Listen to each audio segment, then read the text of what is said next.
할렐루야. 하나님의 말씀은 오늘부터는 이제 열왕기상 17장을 나누도록 하겠습니다.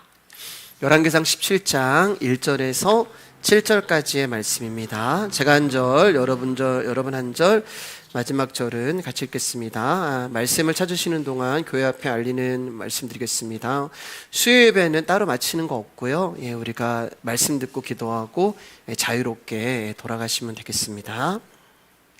길르앗에 우거하는 자 중에 디셋 사람 엘리야가 아합에게 말하되 내가 섬기는 이스라엘의 하나님 여호와께서 살아계심을 두고 맹세하노니 내 말이 없으면 수년 동안 비도 이슬도 있지 아니하리라 하니라.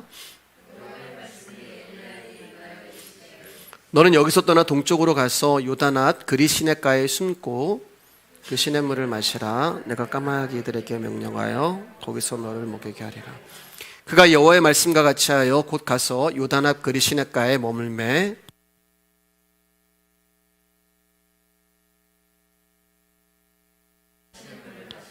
같이 읽겠습니다. 땅에 비가 내리지 아니하므로 얼마 후에 그 시내가 마르니라. 오늘 말씀의 제목 한번 읽어볼게요. 시작. 내일 일은 내일의 하나님께. 우리 옆 사람과 인사하겠습니다. 귀하십니다. 귀하십니다. 네, 감사합니다. 네, 피곤하시는데 또 예배 나와주셔서 너무 감사드립니다. 오늘은 이제 열왕기상 17장입니다. 오늘 본문을 보면 이제 선지자 엘리야가 등장을 하죠. 선지자는 이스라엘이 신앙적으로 위기에 빠졌을 때 그들을 책망하는 역할로 등장을 합니다. 그러므로 오늘 열왕기상 17장에 선지자가 등장했다는 것은 지금 이스라엘이 신앙적으로 큰 위기에 봉착했음을 의미하는 것입니다. 그럼 이스라엘에게 찾아온 신앙적 큰 위기가 무엇인가? 우리가 계속해서 이제 열왕기상 강해를 하고 있지만 그것은 아합과 이스라엘이 하나님의 말씀을 가볍게 여기며 바알과 아세라를 섬긴 것을 말하는 거예요. 그래서 지난 시간에 우리는 아합의 시대의 사람들이 얼마나 하나님의 말씀을 우습게 여겼는가를 베델 사람 히엘의 사건을 통하여 나누었습니다. 다 기억나시죠?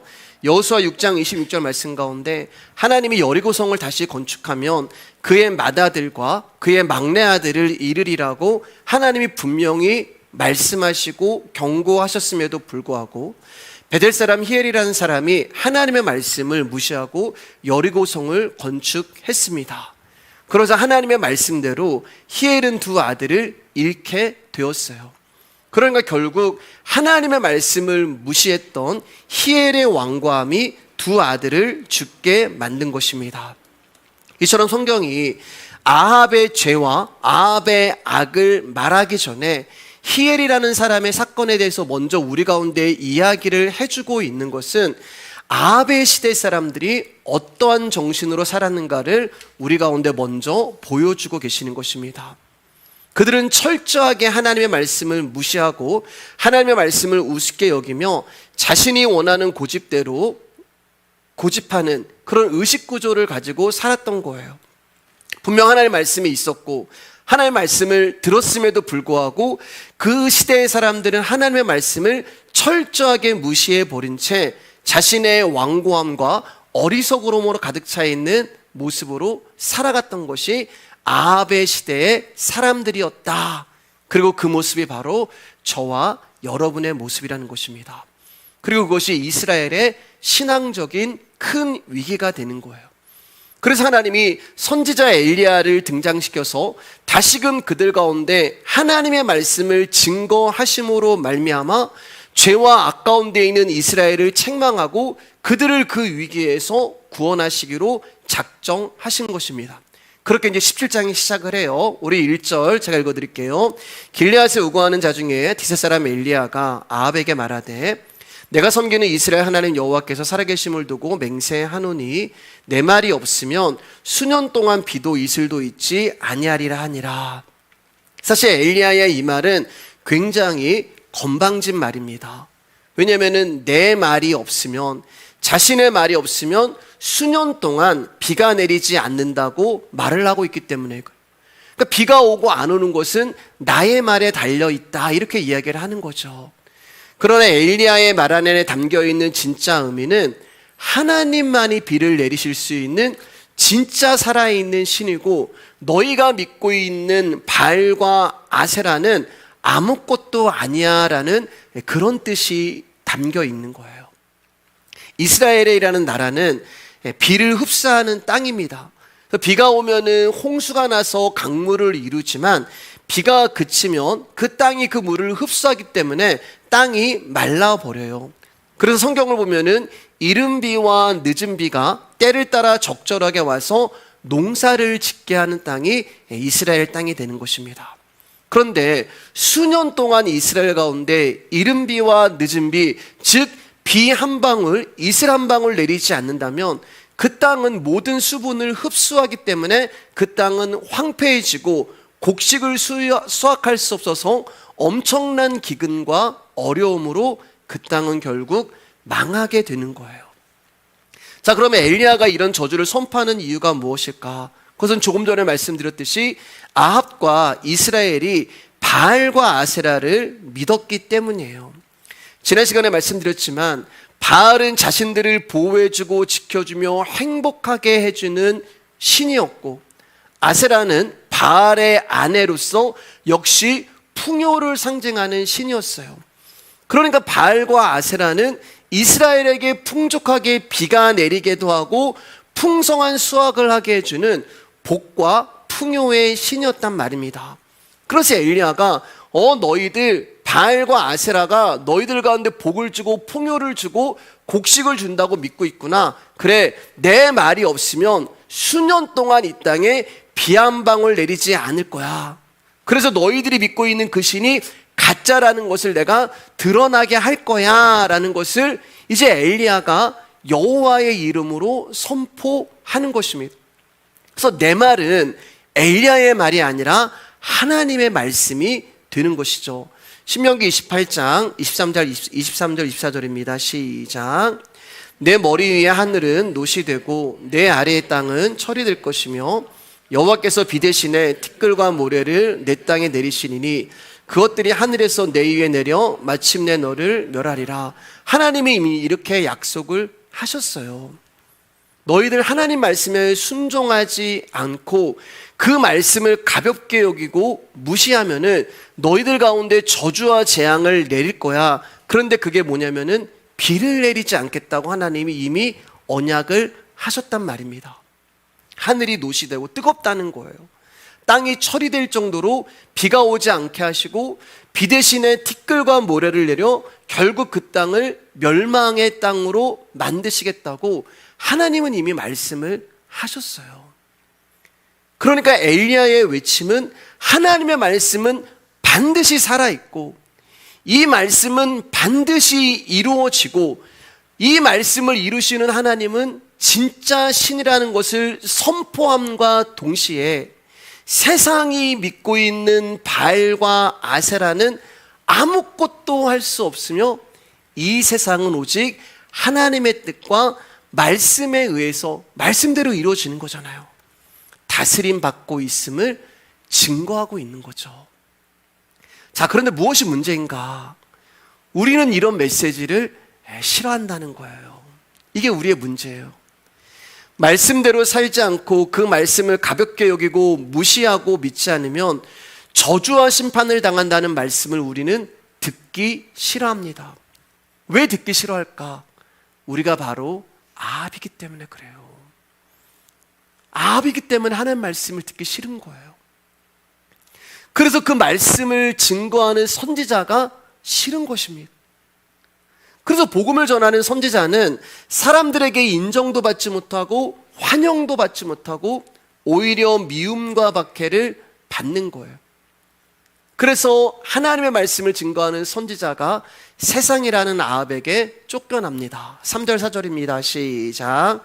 너는 여기서 떠나 동쪽으로 가서 요단 앞 그리 시냇가에 숨고 그 시냇물을 마시라. 내가 까마귀들에게 명령하여 거기서 너를 먹이게 하리라. 하나님은 하나님의 말씀을 거부하는 아합을 떠나 엘리야에게 그리 시냇가로 가라고 명하시죠. 엘리야가 하나님 말씀대로 그리 시냇가로 가서 머물자 하나님은 까마귀를 통하여서 아침과 저녁으로 엘리야에게 떡과 고기를 보내서 그를 먹게 하십니다.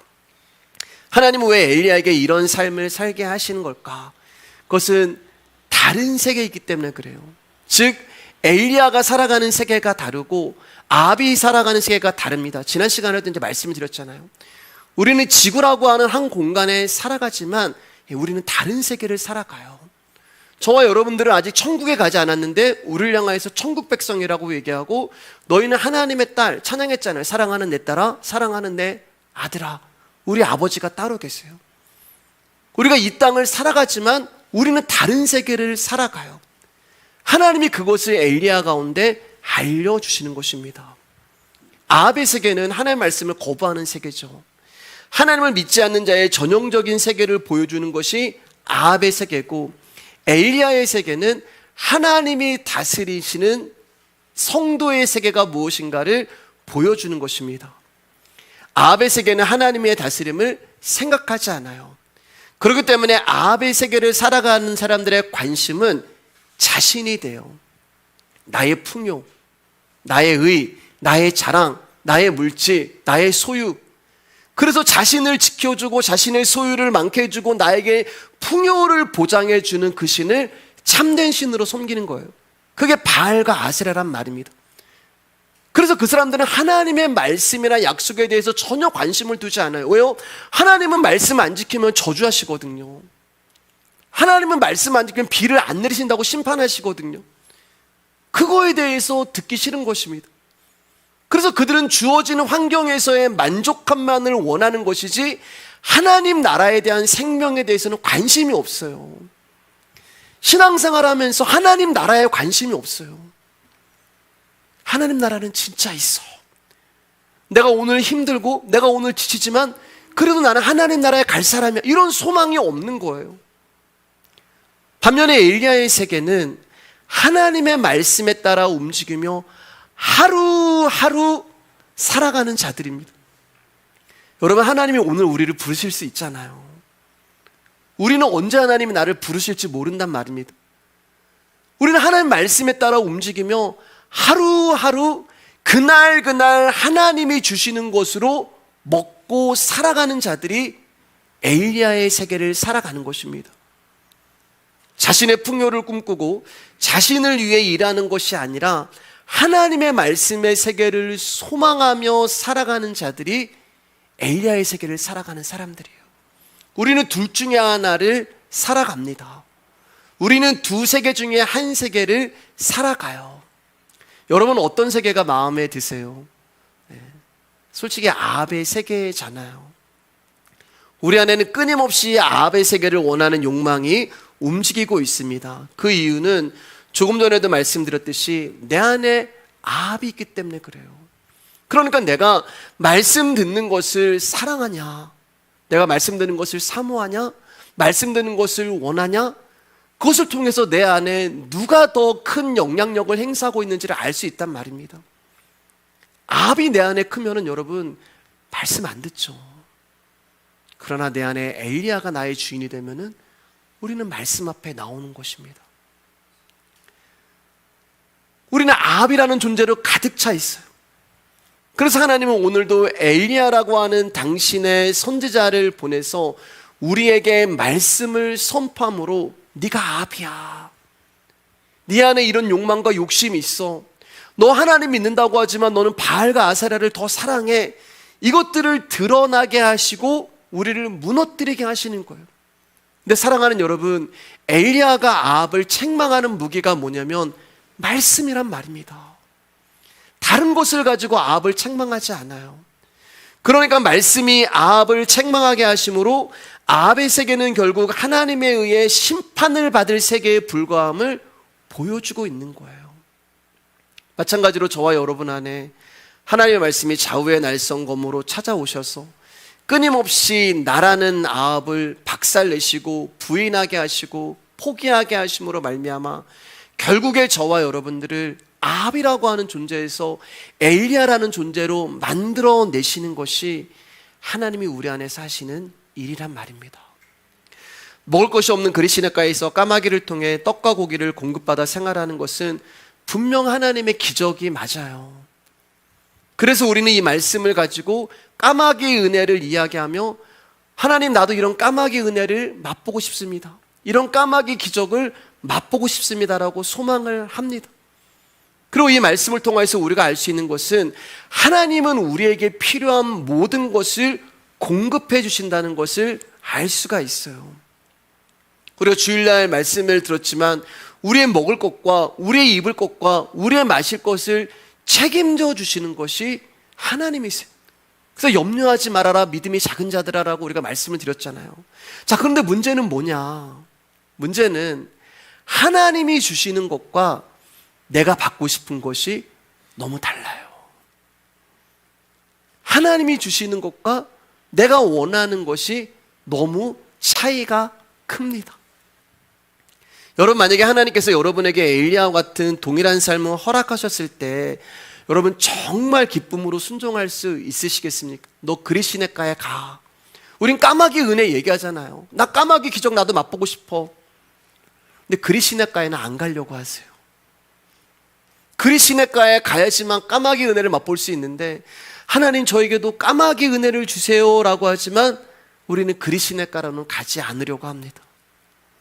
여러분, 하나님이 엘리야를 어떤 좋은 펜션이나 호텔로 보낸 게 아니란 말이에요. 또 보통 사람은 먹을 수도 없는 고급 음식을 주신 것도 아니란 말입니다. 그리시네가라는 말은 말 그대로 엘리야가 아무것도 할 수 없는 그 상태를 말하는 거예요. 즉 까마귀가 아침 저녁으로 나에게 날아오지 않으면은 굶어 죽을 수밖에 없는 환경을 말하는 것입니다. 그 까마귀가 물어다 주지 않으면은 죽을 수밖에 없는 곳이 그리시네가가 되는 거예요. 여러분, 까마귀 입 보셨어요? 까마귀가 물어다 주면 얼마나 물어다 주겠어요? 아침 저녁이라고 쓰여 있는 말은 일용할 양식을 말하는 것입니다. 너 요만큼만 먹고 살아. 너 오늘 하루 이만큼만 먹고 살면 돼. 하나님 딱 그것만 주신 거예요. 아침 저녁으로 엘리야에게 필요했던 그때그때의 분량의 떡과 고기만을 주신 것입니다. 한 달 양식을 주신 것도 아니고 1년 양식을 한꺼번에 보내주신 것도 아니에요. 예수님이 주기도문 가운데 우리에게 일용할 양식을 주옵시고라는 기도를 가르쳐 주셨잖아요. 그래서 우리는 그 기도문을 암송하고 때로는 고백도 하지만 솔직히 우리의 마음에는 일용할 양식을 원하지는 않습니다. 왜냐하면 우리의 욕망으로는 일용할 양식으로는 만족할 수 없기 때문에 그래요. 자, 그러면 내일의 것이 있으면 만족하나? 아니요. 우리는 내일의 것이 있어도 만족하지 못해요. 그럼 모레의 것이 있으면 만족할까요? 아니요. 우리는 모레의 것이 주어져도 만족하지 못합니다. 그러면 평생을 먹고 살 분량이 주어지면 만족할까요? 아니요. 우리는 평생을 먹고 살 식량이 주어진다 하더라도 만족하지 못하는 것이 우리예요. 왜냐하면 우리는 아합의 시대를 살아가는 사람들이기 때문에 그렇습니다. 그러니까 아합의 세계에 있는 사람들의 눈에 보이는 엘리야의 생활은 벗어나고 이겨내야 할 상황과 환경이지 순종하고 만족해야 하는 삶이 아니란 것입니다. 왜 저렇게 살아? 그렇죠. 이겨나고 좀 벗어나고 하나님 말씀이 그렇게 이끌어 가시고 인도하셔서 그 삶을 살고 있는데 이 사람들의 눈에는 그게 그렇게 보이지 않는단 말이에요. 자, 5절 7절입니다. 시작. 그가 여호와의 말씀과 같이 하여 곧 가서 요단 앞 그리시네가에 머물매 까마귀들이 아침에도 떡과 고기를 저녁에도 떡과 고기를 가져왔고 그가 시냇물을 마셨으나 땅에 비가 내리지 아니하므로 얼마 후에 그 시내가 마르니라. 엘리야는 그리시네가에 숨어 지내면서 까마귀들이 가져다주는 떡과 고기를 먹고 시내의 물을 마시며 지냈지만 땅에 비가 내리지 아니하므로 이제 이 시냇가가 마르게 되었습니다. 그러자 하나님이 엘리야에게 다시 말씀하시기를 엘리야야 이곳을 떠나서 시돈으로 가라고 명령하세요. 우리 8절 9절입니다. 시작. 여호와의 말씀이 엘리야에게 임하여 이르시되 너는 일어나 시돈에 속한 사르밧으로 가서 거기 머물라. 내가 그곳 과부에게 명령하여 내게 음식을 주게 하였느니라. 여기 시돈이라고 하는 이제 지역은 아합 왕의 아내 이세벨의 아버지가 다스리는 나라예요. 시돈 나라. 그리고 이제 시돈이라는 나라의 사르밧이라고 하는 동네로 엘리야가 갔습니다. 지난 시간에 말씀드렸지만 이세벨의 아버지의 이름은 앱바알이라는 뜻인데 바알이 함께한다는 뜻이에요. 그러니까 시돈이라는 나라는 바알이라고 하는 우상 또 아세라라고 우상으로 충만한 나라란 말입니다. 하나님 지금 엘리야를 이 우상의 본고지로 우상이 득실득실하는 그 땅으로 보내시고 계시는 거예요. 아니 왜 그리로 보내실까? 왜 그럴까요 여러분? 하나님을 알지 못하고 우상망 숭배하는 그 땅이에요. 하나님이 택하시고 부르신 당신의 백성이 있었기 때문이에요. 그 백성이 바로 사르밧 과부가 되는 곳입니다. 하나님이 이 여인에게 이미 임재하셔서 말씀하시기를 사르밧 과부야, 하나님의 선지자가 너에게 찾아올 것인데 너 그 선지자를 잘 대접해, 이렇게 이미 하나님께서 말씀을 하셨어요. 중요한 것은 사르밧 과부는 하나님이 누구인지 몰라요. 이날 처음 하나님이 그에게 역사하신 거예요. 자, 10절 11절입니다. 시작. 그가 일어나 사르밧으로 가서 성문에 이를 때 한 과부가 그곳에서 나뭇가지를 줍는지라. 이에 불러 이르되 청하건대 그릇에 물을 조금 가져다가 내가 마시게 하라. 그가 가지러 갈 때 엘리야가 그를 불러 이르되 청하건대 내 손에 떡 한 조각을 내게로 가져오라. 하나님 말씀대로 시돈 땅에 갔고 사르밧이라고 하는 지역으로 간 엘리야는 하나님 말씀대로 거기서 한 여인을 만나게 됩니다. 나뭇가지를 줍고 있는 과부를 만나게 되고 그에게 물을 달라고 요구를 하죠. 그리고 물을 가지러 갈 때 여인 손에 떡이 있는 것을 발견하고 그 떡도 가져오라고 명령을 해요. 근데 여러분, 이 과부는 먹을 것이 풍부한 사람이 아니었어요. 사르밧 과부에게 남아있는 음식이라곤 가뭄으로 인하여 조금 남은 가루와 조금 남은 기름밖에 없었어요. 사르밧 과부는 이 작은 양의 가루와 기름으로 이제 떡 한 조각을 만들어서 아들과 나누어 먹고 죽으려고 했던 비참하고 처참한 상황에 놓여 있었단 말입니다. 그래서 아들과 이제 떡 한 조각 만들어서 그걸 나눠 먹고 죽으려고 했는데 엘리야가 너 손에는 그 떡도 가져와, 이렇게 이야기를 한 거예요. 하나님의 말씀이 여인에게 찾아오셔서 하나님의 선지자를 대접하라고 명령은 하셨습니다. 그리고 그 말씀대로 하나님의 선지자가 자신을 찾아왔어요. 여인은 얼마나 놀랐겠어요. 하나님이라고 하는 신을 처음 나타나셔서 그분은 자기가 말씀하셨는데 말씀대로 지금 막 이루어지고 있는 거예요. 그런데 여러분, 아무리 하나님이 말씀하셨다 하더라도 엘리야가 조금 무례한 것 같지 않으세요? 너무 예의가 없는 것 같지 않으세요? 아무리 하나님의 선지자라 하더라도 좀 앞에서는 건방진 거는 좀 이해가 되겠지만 이 여인 앞에서까지도 조금 무례하게 보인단 말입니다. 명령을 해요. 그리고 이 사르밧 과부는 몰골부터 해가지고 행색부터 해가지고 너무 궁핍한 것이 보인단 말입니다. 그리고 이 떡 한 조각 남은 것은 이 여인에게 마지막 남은 전부였어요. 그리고 이거 먹고 아들과 죽으려고 했단 말입니다. 엘리야는 이 과부의 사정을 다 알고 있으면서도 조금도 미안해하지도 않고 부탁하는 것도 아니고 사정하는 것도 아니고 가지고 와, 명령을 하는 거예요. 아합 앞에서 건방진 것은 이해가 되지만 이 여인 앞에서 이러면 안 되잖아요. 물론 엘리야가 배도 고프고 목도 말랐겠죠. 그리시네가에서 여기까지 오느라고 얼마나 힘들었겠어요. 그런데 죽음을 기다리는 과부의 한 조각 남은 떡을 빼앗아 자기의 배를 채우는 일은 솔직히 하나님의 사람으로서는 할 수 없는 일이잖아요. 12절입니다. 시작. 그가 이르되 당신의 하나님 여호와께서 살아계심을 두고 맹세하노니 나는 떡이 없고 다만 통에 가루 한 움큼과 병에 기름 조금뿐이라. 내가 나뭇가지 돌을 주었다가 나와 내 아들을 위하여 음식을 만들어 먹고 그 후에는 죽으리라. 과부가 이제 뭐라고 이야기하면은 엘리야를 향하여서 당신의 하나님 여호와 이렇게 얘기하잖아요. 그러니까 여인은 하나님을 잘 모른단 말이에요. 이 여인이 믿는 신은 바알이었어요. 그 여인을 하나님이 찾아오셨습니다. 선택하셨습니다. 부르셨습니다. 당신 하나님, 나는 당신 하나님이 누군지 잘 몰라요. 그런데 그 당신이 믿는 하나님이 나에게 찾아오셔서 나에게 이런 말씀을 해 주셨습니다. 여러분, 우리가 다 이 여인이에요. 여러분, 우리는 바알과 아세라를 섬기는 그런 시돈 땅에 살아가는 존재였는데 하나님의 말씀이 나를 찾아오신, 여인이 하나님 믿은 게 아니에요. 여러분, 중요합니다. 여인은 하나님이 누군지도 모르고 부르지도 않고 찾지도 않았어요. 근데 하나님이 일방적으로 여인을 찾아가시고 말씀을 그 여인 가운데 부어주셨단 말입니다. 믿음을 부어주신 거예요.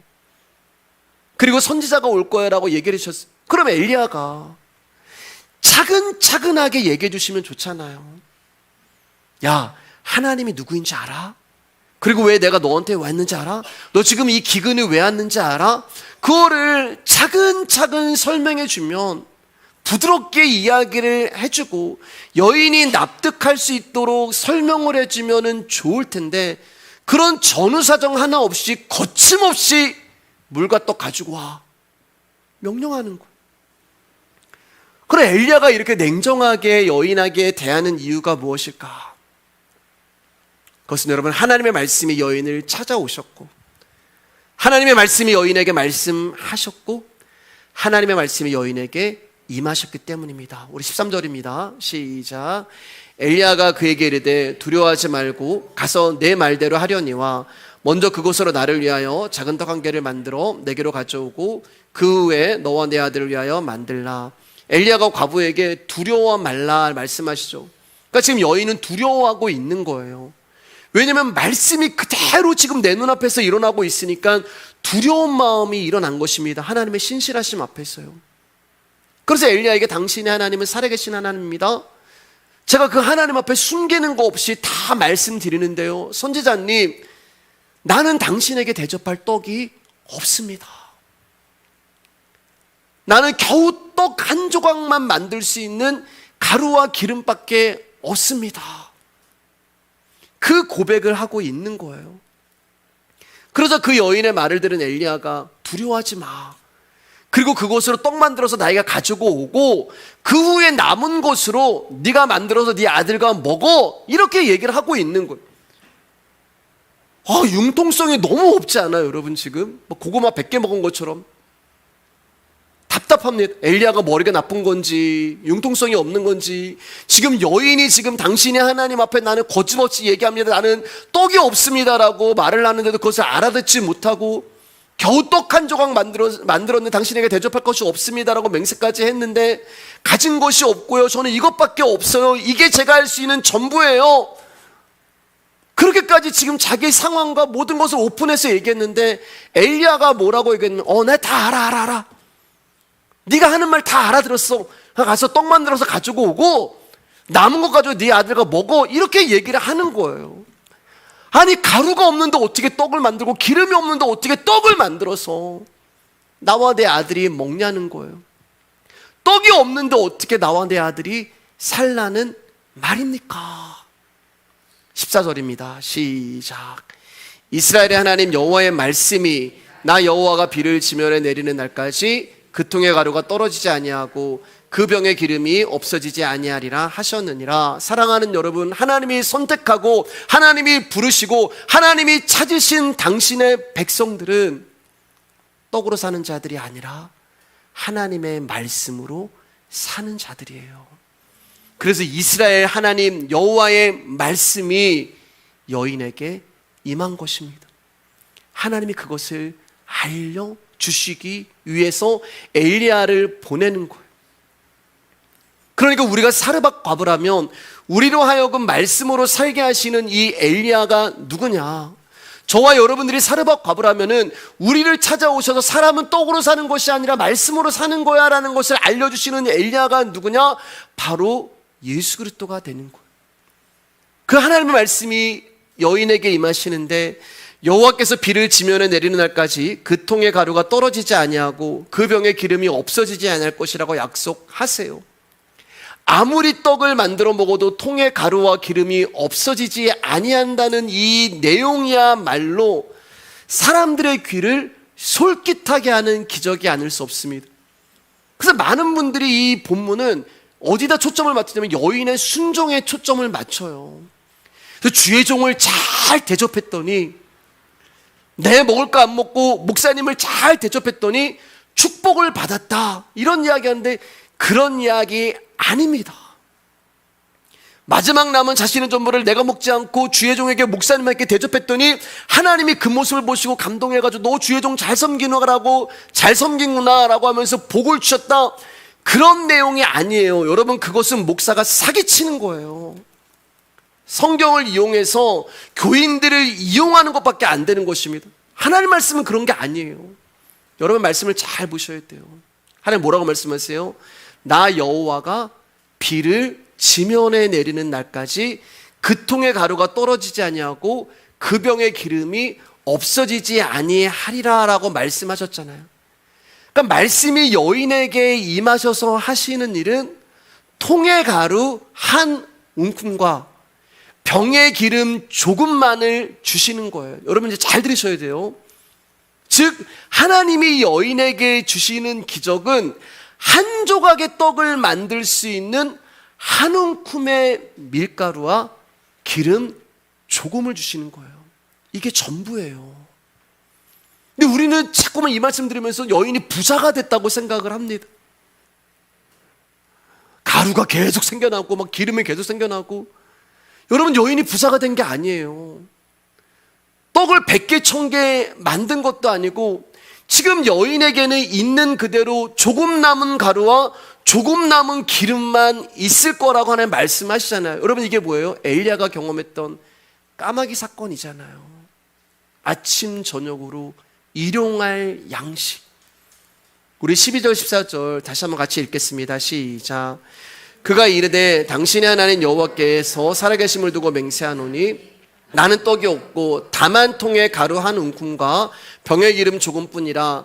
내가 나뭇가지들을 주어다가 나와 내 아들을 위하여 음식을 만들어 먹고 그 후에는 죽으리라. 이스라엘 하나님 여호와의 말씀이 나 여호와가 비를 지면에 내리는 날까지 그 통의 가루가 떨어지지 아니하고 그 병의 기름이 없어지지 아니하리라 하셨느니라. 다시 말해서 하나님이 여인 가운데 주시는 기적은 풍족해질 것을 말씀하시지 않으세요. 너 가루가 막 넘쳐날 거야, 너 기름이 펑펑펑펑 나올 거야, 그런 말씀하신 적 없으세요. 다만 오늘 네가 한 움큼의 밀가루와 기름 조금으로 떡을 만들었어? 그럼 내일도 한 움큼의 밀가루와 기름 조금만 있을 거야. 오늘도 조금 남은 밀가루와 기름 있을 뿐이고 내일도 조금 남은 가루와 기름이 있을 거야. 이게 하나님이 여인에게 하시는 기적이란 말입니다. 근데 우리는 어떤 상상을 하냐면은 이 말씀을 사르밧 과부의 이 모습을 통해서 마치 요술 항아리처럼 그 속에 물건을 담아두면 끝없이 새끼를 쳐가지고 내용물이 줄어들지 않는다는 그런 말씀으로 이 말씀을 받아들여요. 말씀은 그렇게 이야기하신 적이 없는데, 쌀을 담아두면 쌀이 아무리 퍼내도 그대로 있고 돈을 담으면 돈을 아무리 퍼내도 그대로 있고 가루와 기름을 퍼내면 퍼낼수록 줄지 않고 넘쳐난다는 그런 기적을 말씀하신 적이 없으시단 말이에요. 끼니마다 아침 저녁으로 떡을 만들어 먹었으나 그 가루와 기름이 없어지지 않는다는 것입니다. 즉 사르밧 과부의 기름과 가루는 말 그대로 일용할 양식이 마르지 않는다는 거예요. 한 가마니 기름 한 말, 그건 우리의 욕망이 말씀을 그렇게 해석해 버리는 거예요. 사람들은 자신이 어떻게 사는가에 민감하죠. 때문에 복에 받는 것에도 민감하게 되고 복을 받기 위해 어떻게 해야 될 것인가 대해서도 관심을 두게 됩니다. 그러나 사랑하는 여러분, 중요한 것은 광야에서 이스라엘을 인도하셨던 하나님을 체험하느냐에 있는 것이고 과부의 집에 가루와 기름이 떨어지지 않게 하시는 것을 내가 체험하느냐에 있는 거예요. 놀라운 사실은 엘리야에게 까마귀를 보내서 떡과 고기를 먹게 하시는 그 하나님은 오늘도 우리를 먹이시고 입히시며 과부의 집에 가루와 기름이 떨어지지 않게 하신 그 하나님은 오늘도 동일하게 저와 여러분에게 그 은혜를 부어 주십니다. 근데 왜 우리는 삶에서 나는 그런 기적을 맛보지 않았는데요. 왜 그럴까? 그것은 우리의 욕망으로 인해서 하나님의 기적과 은혜를 체험할 수 있는 마음의 감각들이 둔해졌기 때문에 그래요. 웬만한 것으로는 여러분 감사하지 않는 거예요. 웬만한 것은 하나님의 은혜로 생각하지도 않는 거예요. 여러분, 오늘 하루 우리가 숨을 쉬는 것 감사한 거 아닙니까? 여러분, 이 시간에 저와 여러분들이 여기서 말씀을 들을 수 있는 거 감사한 거잖아요. 내 자녀가 평안하고, 내가 피곤하지만 누울 집이 있고, 우리는 이런 것에 대해서는 이제는 무감각해진 거예요. 과부는 조금 남은 가루와 기름으로 떡을 만들고 죽을 때만 기다려야 하는 절박한 상황에 있었어요. 여러분이 절박한 상황에 있는 사람에게 마지막 남은 떡과 기름만 먹고 이제 나는 죽어야 되라고 하는 사람에게 매일 조금의 기름과 매일 조금의 밀가루가 없어지지 않는다는 것은 놀라운 기적이 되는 거예요. 오늘도 조금 남은 기름, 내일도 조금 남은 가루. 그러면 과부가 여러분 그것을 보면서 어떤 생각을 할까요? 내가 이것을 떡을 만들어서 죽으려고 했는데 내일 보니까 또 떡 한 조각 만들 수 있는 양이 있네? 그걸 먹었어요. 저녁이 돼 보니까 또 떡 한 조각 만들 수 있는 그 양이 있네? 풍요한 건 아니지만, 부유한 건 아니지만, 배부른 건 아니지만 굶어 죽지 않게 하나님께서 주시는구나. 그것을 볼 때 여러분 과부가 무슨 생각을 할까요? 나 부자 돼야지. 부자가 안 된다니까요, 여러분. 될 수가 없다니까요. 과부는 다하지 않고 없어지지 아니하는 한 움큼의 가루와 조금 남은 기름을 바라보면서 무슨 생각을 할까? 하나님이 나를 살리시고 계시구나. 하나님이 내 인생을 인도하고 계시구나. 하나님 내 인생을 책임져 주시는구나. 죽을 줄 알았는데, 나 너무 힘들어서 죽을 것 같았는데 하나님이 나를 살려 주시는구나. 여러분, 우리가 왜 이런 것을 기적으로 생각하지 않느냐면 우리는 과부만큼 절박하지 않기 때문에 그렇습니다. 한 움큼이 한 가마니가 되고 기름이 막 드럼통으로 된다면 하나님 감사하겠지만 우리는 감사하지 않아요. 여러분, 만약에 하나님은 우리의 수중에 있는 모든 것들을 하나님께서 순식간에 다 빼앗가실 수 있음을 생각하고 과부의 절박한 위치까지 내가 내려가 봤다면 여러분, 우리는 이 사르밧 과부와 동일하게 하나님의 은혜와 기적을 체험하고 감사할 수 있을 것입니다. 과부에게 조금 남은 가루와 기름은 그의 전부였고 그것을 먹고 나면 죽는 것을 기다려야 했어요. 그런데 그런 처지에서 가루와 기름이 닿지 않는 것과 그의 생명이 오늘 죽었어야 되잖아요, 여러분. 하나님이 은혜를 안 줬으면 이 과부는요, 엘리야가 찾아오지 않았으면요, 그날 죽었어야 돼요. 그게 그 여인의 운명이었어요. 근데 말씀이 찾아오심으로 말미암아 매일매일 이 여인이 살 수 있는 은혜를 체험하게 되는 것입니다. 우리는 내일의 것이 넉넉하기 때문에 내일의 것을 하나님이 주시지 않는다면 절박하다? 그런 마음이 없어요. 어느 날부턴가 일용할 양식을 보고 눈물이 날 정도로 감사하는 심정을 잃어버렸고 일용할 양식으로 감사하지 못할 정도로 우리의 욕심이 커져버렸고 모든 것이 은혜이고 모든 것이 자비의 능력으로 살면서도 그것을 감사하지 못하는 존재가 우리가 되었습니다. 그럼 오늘 본문은 하나님께서 저와 여러분들을 엘리야처럼 그리시네 가루 사르밧 과부의 삶으로 밀어넣으신다는 것을 말씀드리고 싶은 게 아니에요. 오늘 제가 여러분에게 나누고 싶은 내용은 하나님의 말씀이 다스리는 세계를 살아가는 것이 어떤 것인가를 말씀드리고 싶어서 하는 거예요. 성도는 풍요로움과 소위 만사형통이라는 것을 통해서 하나님을 증거하는 존재가 아니에요. 그런 거 간증한다고 여러분 다른 사람들이 예수 그리스도 믿고 그런 거 아니에요. 그런 것으로 하나님을 증거할 수도 없고 하나님이 누구인지를 드러낼 수도 없습니다. 그 여러분 아세라 바알이에요. 그게요. 성도는 그날의 양식으로 감사하고 그날의 풍족함으로 살아가는 자들입니다. 그래서 전에도 말씀드렸잖아요. 최고의 영성은 그냥 하루하루 살아가는 거예요. 오늘 나에게 이런 삶을 살아가서 거기서도 여러분 내가 열심히 오늘 하루 살아냈구나. 하나님 내일 삶을 허락하시면 내일 또 내가 이 삶을 살아갔구나. 내일 것이 없다고 해도 내일 일은 내일에 하나님 앞에 맡기고 의지하면서 주님만을 바라보는 것이 바로 성도의 삶이 되는 것입니다. 이제 말씀 정리하겠습니다. 세상의 모든 일이 하나님의 말씀에 의해서 선포되고 있음을 엘리야의 입을 통해서 우리는 들었어요. 우리의 눈에는 하나님의 말씀이 세상을 다스리는 것이 목격되지 않을지 모르지만 말씀을 믿는 눈으로 이 세상을 바라보면 비가 오고 바람이 불고 눈이 오고 오늘 하루 내일 삶 가운데 기쁨이 있고 어제의 삶은 나에게 슬픔이 있고 내일 삶은 어떤 일이 일어날지 모르지만 그 모든 것들이 결코 우연이 아니고 하나님의 말씀에 의해서 이루어진다는 것을 여러분 우리는 믿게 되는 것입니다. 그것을 믿을 때 우리는 말씀을 가볍게 여길 수 없는 것입니다.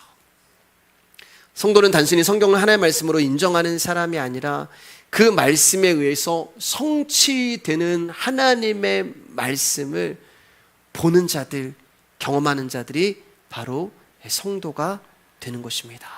사랑하는 여러분, 세상이 하루 것으로 불안해하고 내일 것을 생각하며 염려할 때 성도는요, 하루의 것으로 감사하며 내일의 일은 내일에 일하실 하나님 앞에 맡기며 오늘 하루 여러분 쉬시는 것이 성도의 삶이 되는 것입니다. 우리 옆 사람과 한번 인사할까요? 오늘 하루 고생하셨습니다. 우리 뒷사람에게도 고백해 주셨으면 좋겠습니다. 여러분 오늘 하루 정말 고생하셨습니다. 우리 같이 찬양하도록 하겠습니다.